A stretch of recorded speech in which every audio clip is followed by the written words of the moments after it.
In 1990, Nelson Mandela is finally freed from the Victor Verster prison after 27 years.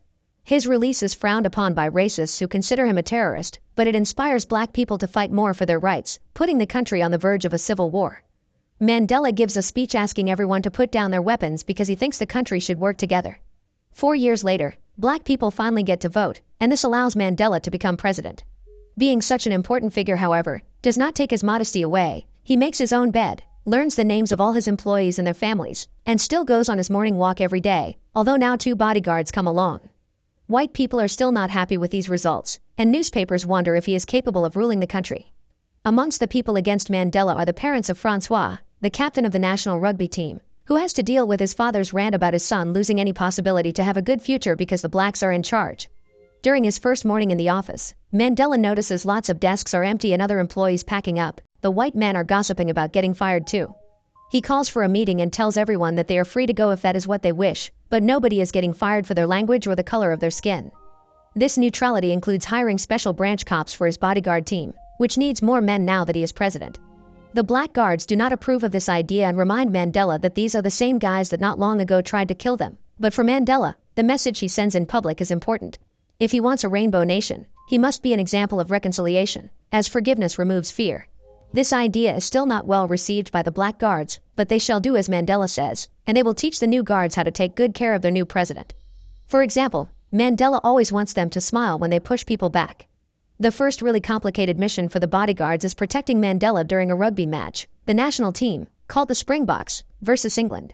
The Springboks is a team made of white players, except for Chester, and most of their followers are against Mandela. In fact, the situation is so tense that black South Africans cheer for England instead of their own team. Mandela trusts his guards though, and he is not afraid of going out on the field to shake hands with both teams while ignoring the booing he gets from certain people. To defend his point, he approaches the public and thanks the white people that are wearing the new flag for their support. His bodyguards take him away right before he could be hit by a cup thrown by a hater in the crowd. Sadly, the Springboks lose the match, which presents a dark future for the World Cup happening in a year right here in South Africa. Later on TV, sports commentator Johan says the Springboks have brought shame to their nation and that they do not deserve to wear green and gold. He may be just one man, but he is very influential among sports fans. To end the day on a bad note, Mandela gets a message from his daughter saying she is canceling her visit this weekend without explaining why. The Springboks are being seen in such a bad light that a poor black boy refuses to accept the donation of a Springboks jersey because he will be beaten up if he wears it. The next day, the black-dominated South African Sports Council has a meeting where they decide the Springboks should lose the color, emblem, and name. Ignoring his secretary's warning of what this could do to his reputation, Mandela decides to interrupt the council's meeting and offers a speech asking for support for the Springboks, which he backs up with his own experience in jail. He studied the white men that locked him up to know how to beat them, but now they are not enemies anymore. They are supposed to be a united nation. If they take the rugby team away from them, the black people would be proving they are the savages they believe them to be. In the end, Mandela's proposition wins thanks to just 1 vote difference. Unfortunately, the Springboks lose their next match as well. Mandela begins traveling to other nations with his message, including the USA, Japan, and a speech for the UN. When he returns, so do his morning walks, but his mood sours a little when one of his new bodyguards asks him about his family. Upset, Mandela returns to the house, and the black bodyguard has to explain to the newbie that Mandela is separated from his wife and kids.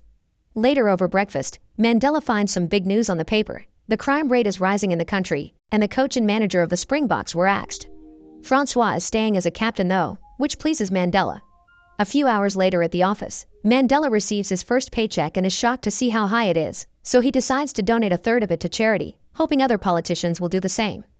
He also invites Francois over for tea to discuss the future of the Springboks. Francois explains he leads by example, which Mandela agrees with, but he also points out the team needs some inspiration to perform at their best.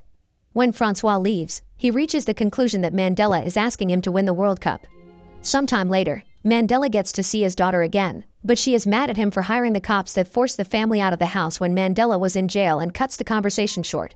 Afterward, Mandela calls a sports expert to learn more about the Rugby World Cup and, hearing that the matches will be watched by billions, comes up with a plan to show the world the real South Africa.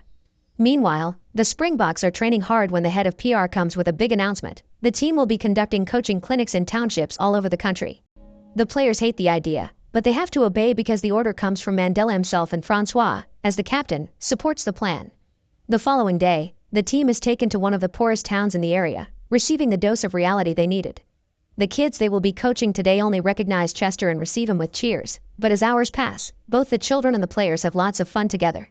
At the end of the day, the team retires after leaving a sign with Mandela's slogan for this campaign, "One team, one country." This coaching session later appears on the news and Mandela shows it to his cabinet, explaining how it is worth 100 speeches. The Springboks begin flying on a plane with Chester's face on it, which is also part of the campaign. There already are more black supporters waiting for them at every airport, and Johan calls himself cautiously optimistic. Mandela begins memorizing every player's name to greet them correctly and appears in Johan's show to encourage the support of the national team. The Springboks do their morning run on the streets to be seen by everyone, and Francois tries to convince his team to learn to sing the national anthem properly since they usually just mouth the words. Unfortunately, the other players refuse. The day before the first World Cup match, Mandela visits the Springboks and wishes everyone good luck with a shake of hands and using the right names. Francois explains Chester is not there because he is injured, and Mandela gives him a piece of paper where he wrote down Invictus, a poem that kept him inspired in jail. The next day, Mandela attends the match and celebrates as much as the rest of the public when the Springboks beat Australia. Later in the evening, Mandela attends a fancy dinner party while the team celebrates in a bar. However, Francois reminds everyone that they still need to wake up at 6 a.m. The following morning, Francois guides them through a new route to reach the port, where the team takes a boat to visit Robben Island, where Mandela spent his first 18 years of jail. Francois gets to see Mandela's tiny cell and is impressed that the president could spend so many years there yet still be able to forgive those that locked him up. The next time the bodyguards go to pick up Mandela for his morning walk, they find him unconscious outside the house. The doctor says stress has finally taken a toll on him, meaning Mandela cannot attend the next match. But Chester does, and the Springboks defeat Samoa. The following match is against France, and the Springboks beat them under heavy rain while Mandela conducts trade negotiations overseas. Now that the team has reached the finals though, Mandela makes sure his schedule is free so he does not miss it. England loses the semi-finals, thus the Springboks' opponent will be the fearsome All Blacks from New Zealand. The victories are having the effect Mandela wanted, and the whole nation is now cheering for the Springboks. The effect can be seen in the little gestures too. Mandela's bodyguards have started to play rugby together, with their frosty distrust left behind, and when Francois gets tickets for his family, he includes one for the black maid. After requesting a report about the history of the All Blacks, Mandela understands why they are so fearsome, and begins thinking of ways to inspire the Springboks in a way as powerful as the All Blacks haka. The morning before the final match, the Springboks go for their last run and all the neighbors come out to show their support. The stadium is incredibly crowded with people of every color, including the boy that had turned down the jersey. Johan is there too, talking about the team in a much more positive light now. The bodyguards are extra cautious with their operation because of the big crowd, but they get scared when a plane begins flying dangerously close to the stadium. Fortunately, it is a false alarm. The plane is only flying low to show a good luck message from the president before safely going away. The gesture is a success among the public, who gets ready to receive the Springboks with a standing ovation. Once again, Mandela enters the field to shake hands with both teams, but this time he has left neutrality behind and is wearing a green jersey. The match begins after the national anthem, which the Springboks are finally able to sing correctly. The All Blacks are incredibly tough opponents and easily get an advantage in points, but Francois adjusts the team's strategy accordingly and soon the Springboks manage to reach a tie. The main match time runs out while the score is still 9-9, so 20 minutes of extra time are added. Everyone is tired, but they still try their best, and 5 minutes before the end, the Springboks manage to turn the score in their favor. Then they spend the remaining time defending their side, which proves to be the right strategy. The referee finishes the match and declares the Springboks the new world champions. The entire nation celebrates this victory, and lots of people hug whoever is standing next to them regardless of skin color. It is Mandela himself who gives Fancroas the enormous trophy, and they shake hands as they thank each other for what they have done for their country. Afterward, Mandela's car is stuck in traffic because everyone is out in the streets celebrating.